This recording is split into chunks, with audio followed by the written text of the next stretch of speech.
The name's Bowtie. Sam Bowtie. I've seen my share of culinary capers, but this was different. It was a dark and stormy night in the kitchen, the kind that makes you crave something warm, something comforting.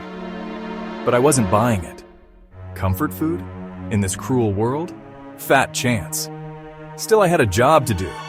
Creamy beef and bowtie pasta. Sounded like trouble with a capital T. I eyed the suspects. Ground beef, looking innocent in its package. Bowtie pasta, too cute by half.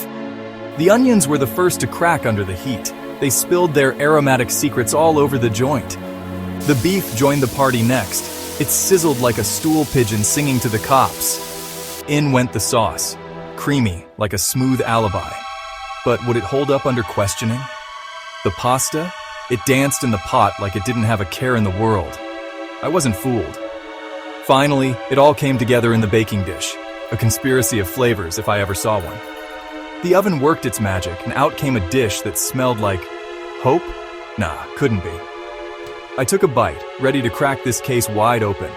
And then, it hit me. This wasn't just food.